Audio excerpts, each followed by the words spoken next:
આજે અમારે નાગબાપાનું અહીંયા મંદિર છે નાગવાવ, ત્યાં મગનું ખેતર જોઈ રહ્યા છો. ખેતર ચાલુ છે, કાઢી રહ્યા છે. સામે વાદળા કાળા ડિબાંગ દેખાઈ રહ્યા છે.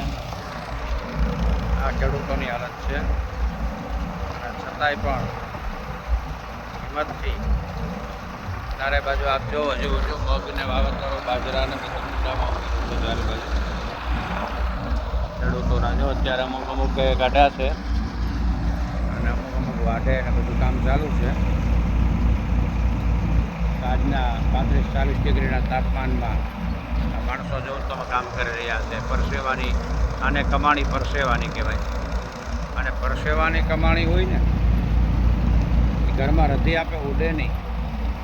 કારણ કે પરસેવાના વજનથી મહેનતથી પલળી અને એ નોટો છે ને એ વજનવાળી થઈ જાય.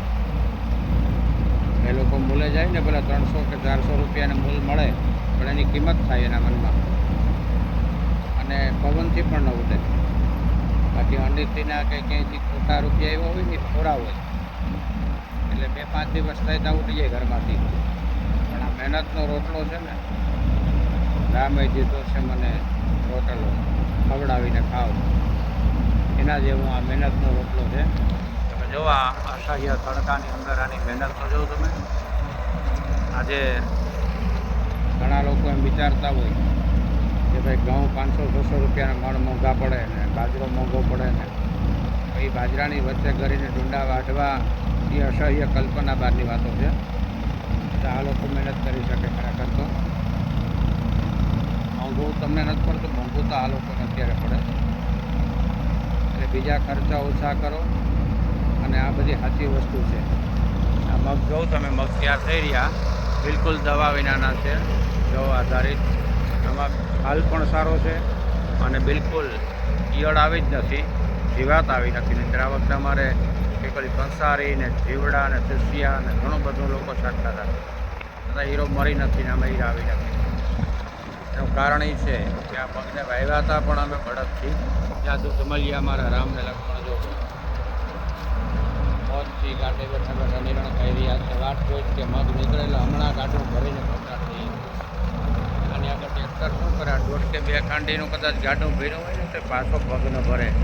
એ આ દૂધ મળ્યા કે ભાઈ આ ખેડૂતો બળદોને રજડતા મૂકી અને દુઃખી થયા, ગાયોને રજડતી મૂકીને દુઃખી થયા. એના મહત્વ ન સમજી ગયા. એટલું ભાગ્ય છે.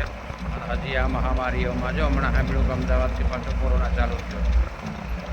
મહામારીઓથી બચવા માટે એક જ વિકલ્પ છે કે દેશી ખેતી અપનાવો, ગૌ માતાનું શરણ લો, અને ગૌ માતાને આધારે આ વસ્તુ ખેતી કરો તો ખેડૂત પણ સુખી થશે, અને એ ખોરાકમાં જે પણ લેશે એને પણ આરોગ્યદાયક થશે. નહીંતર એમાં કેન્સર ને ટીબી ને બીપી ને અમે ડાયાબિટીસમાં તો લગભગ કંઠમાં પડી ગયા.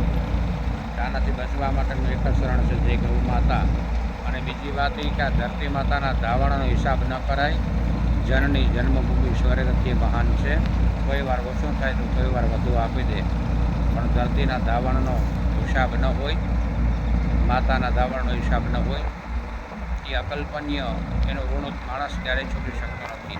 જનનીના જન્મભૂમિ આ ધરતી આપણી માતા છે. તો આને વંદના કરો અને માતા માનીને સેવા કરો. ખેડૂત ક્યારેય દુઃખી નહીં થાય. આ કેમિકલ્સો અને દવાઓ અને ખાતરોથી આપણી ધરતી માને આપણે હગડાવવાના પાપ લીધા એ કર્મ આજ આપણે ભોગવી રહ્યા છીએ. આટલી મોંઘી હજારોની લીટર દવા છાંટવા છતાં ઈયળ મરતી નથી.